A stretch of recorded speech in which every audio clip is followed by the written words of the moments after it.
Greetings and salutations, everyone. I've got a great set of encounters to share with you tonight. I've got Goatman, Dogman, Bigfoot, and some other crazy happenings. Before we get into these encounters, though, a couple links I'd like to share. As you know, I rely on my Patreon, my PayPal, and my merch to help this channel to continue to grow and go. Those links are in the description below. I also have a second channel for creepypasta, fanfiction, and scary voice acting.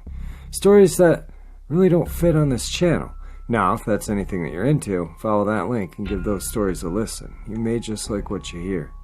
I also started a GoFundMe page to help raise some money for urbex, cryptid hunting, and ghost hunting equipment. If that's anything that you're willing to help out with, that link is also in the description below. Now I've taken enough of your time. Let's get to what you guys really came here for, the encounters. Shall we? Today's first encounter brings us to Tempe, Arizona. I'm not going to disclose the location because I don't want anyone coming up missing.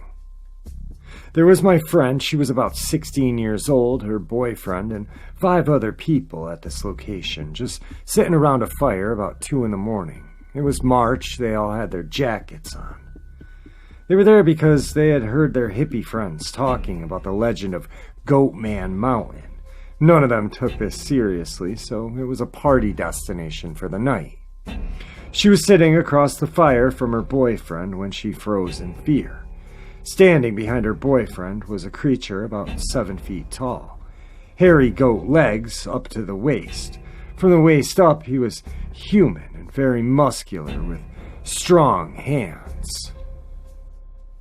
The beast had a goat-like head with large horns and yellow eyes.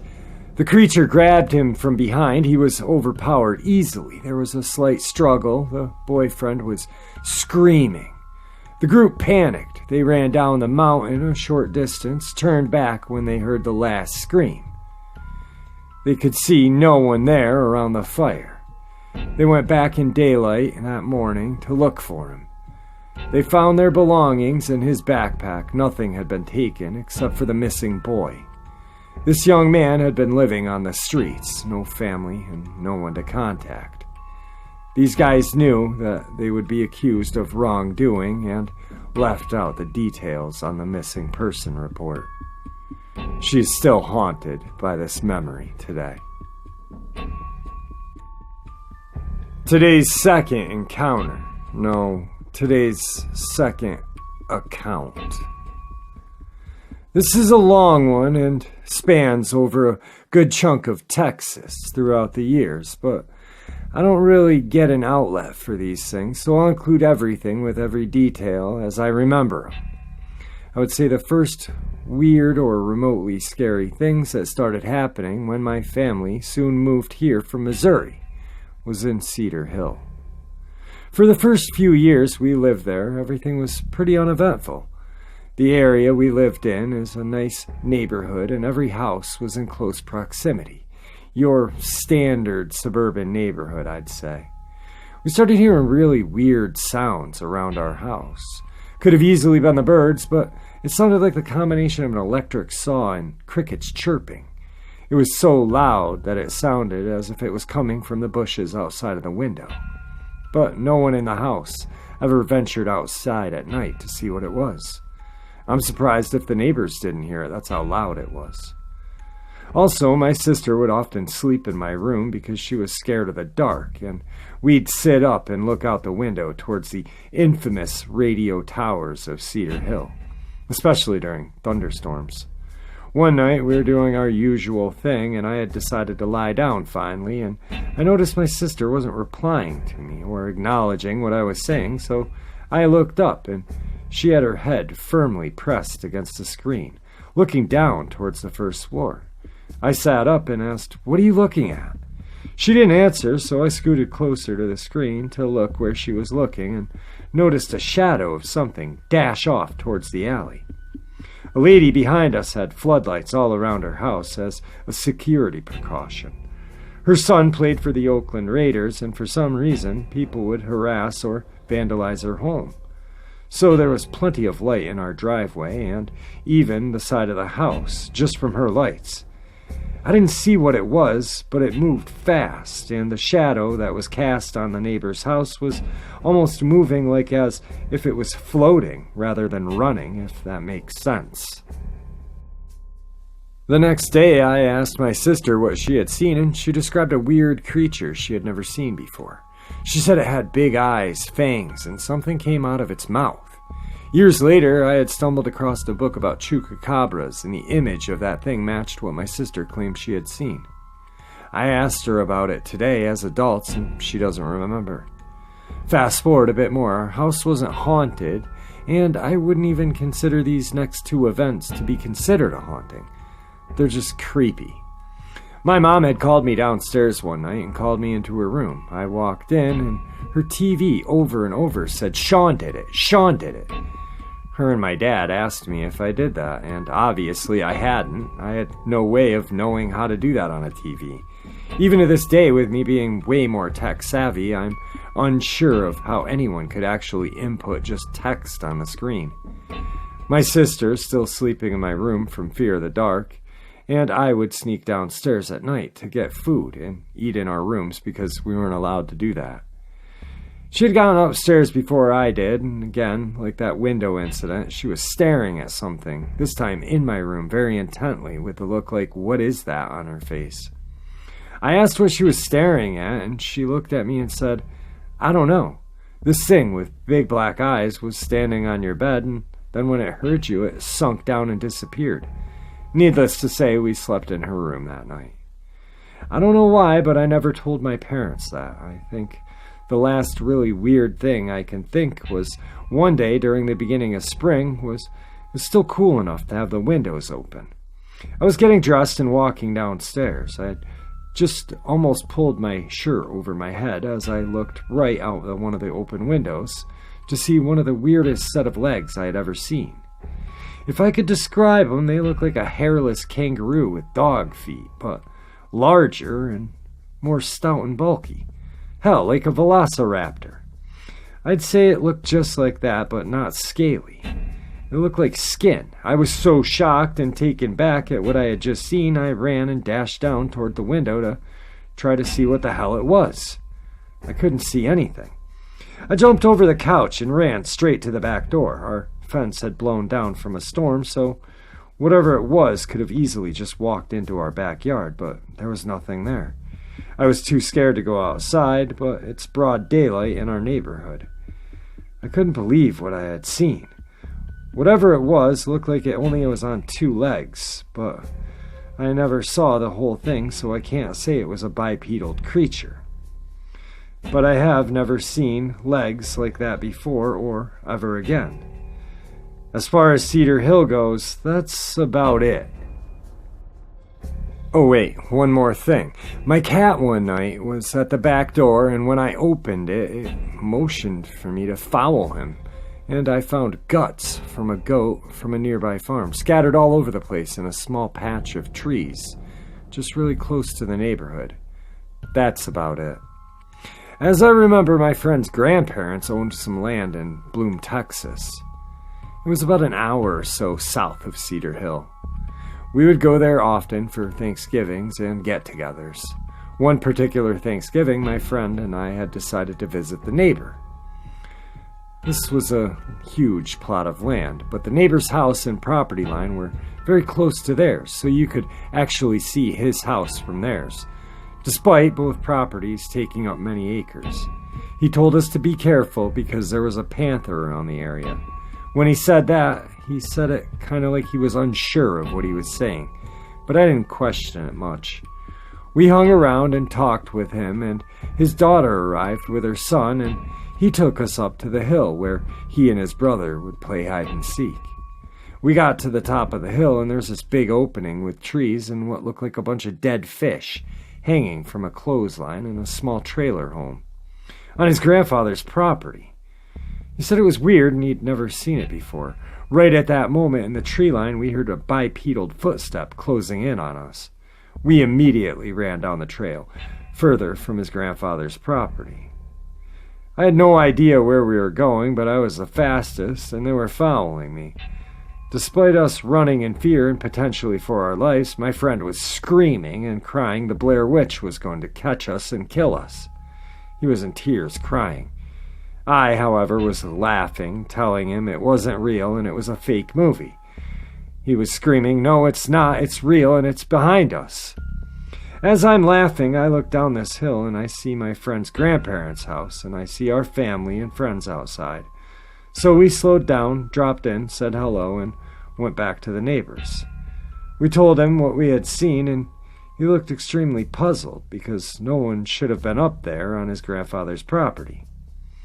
On this same spot of land, down at the front part of the property, was where my other friend and his family lived.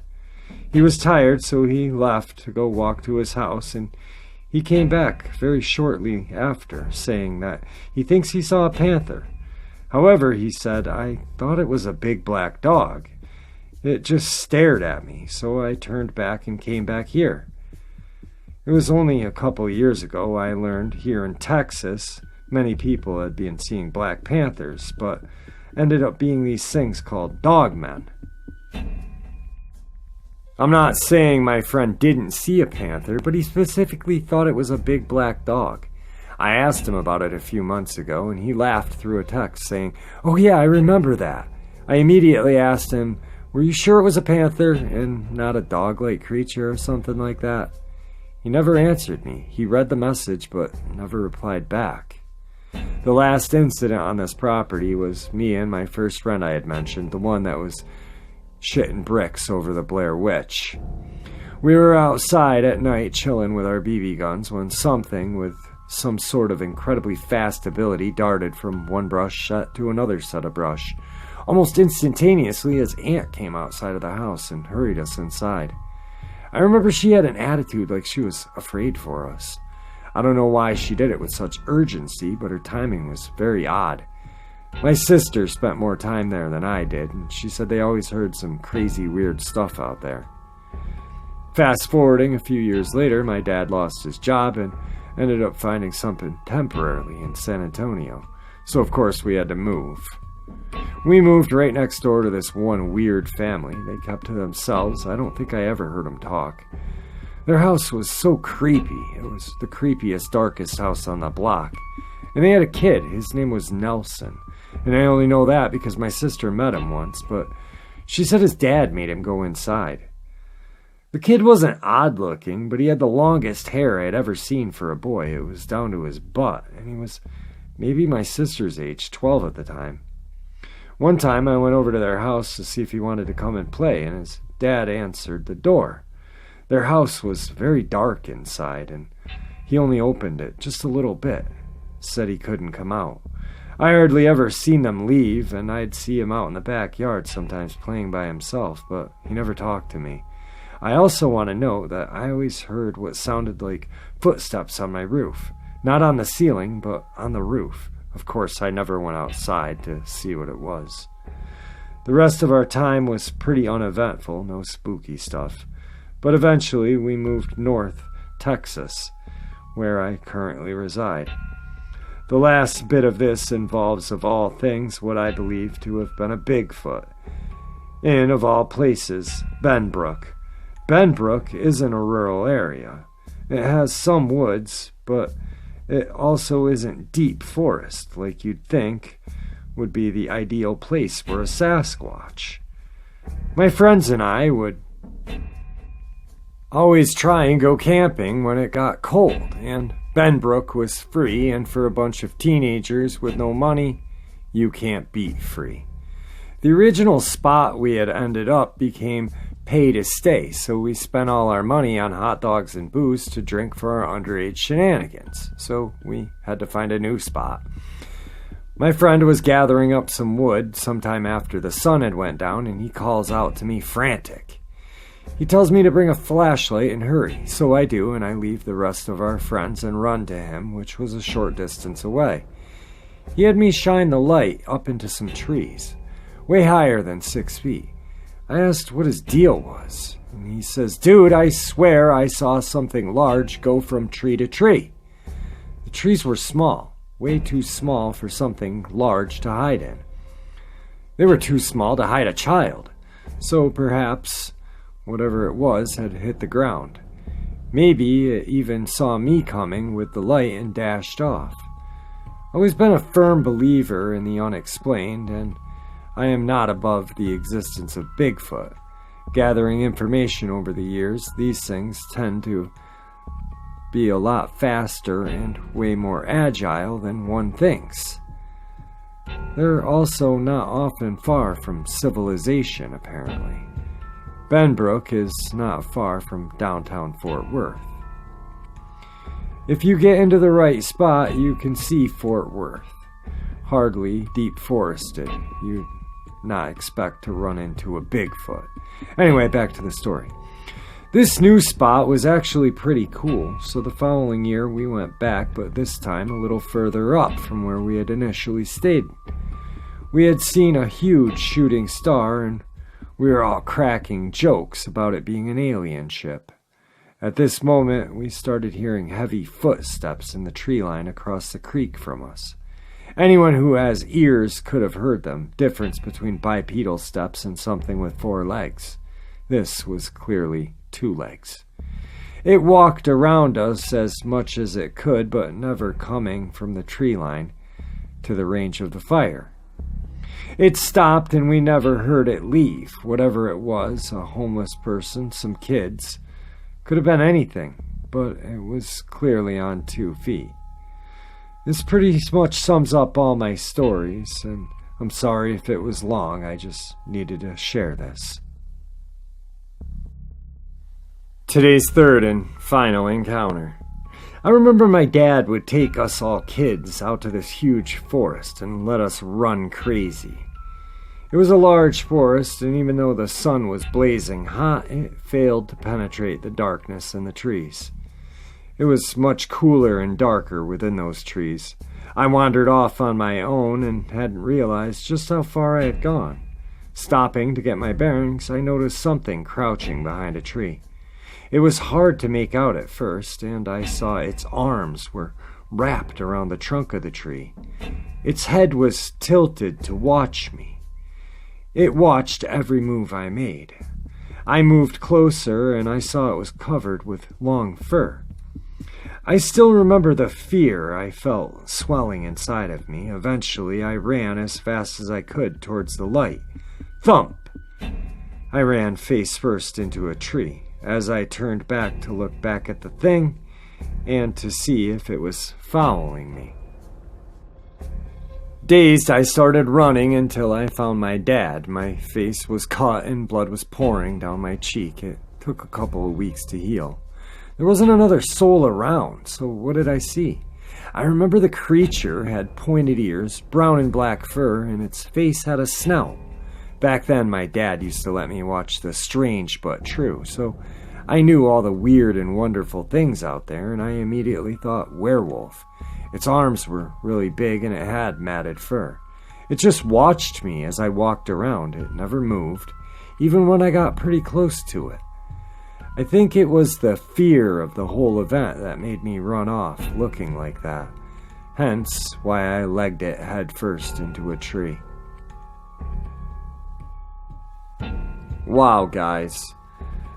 3 amazing encounters. Well, 2 encounters in one account of a bunch of encounters. Really crazy. The Goatman kidnapping the homeless kid. That's nuts. Anytime I get a story of a cryptid hurting or stealing away a human or a pet, just creeps me out. It makes me think of how lucky I was the night of my encounter. The second account from that person was absolutely amazing. I mean, it's like the strange followed this family. the chupacabra, the weird things on TV, the Dogman in the forest, possibly Black Panthers, which we all know are supposed to be non-existent in America. And then the Bigfoot incident, just crazy. Just a really crazy account, and I really liked that one. The last encounter with the Dogman, just yeah, I could see myself being such a klutz at such an early age. I probably would have biffed the tree and then fallen and smacked my head on a root and got knocked out, and then the Dogman would have taken me and eaten me or whatever it wanted to do with me. That would have been my luck. Anyway, I hope you guys enjoyed these encounters just as much as I enjoyed sharing them with you. And with that, guys, I bid you farewell.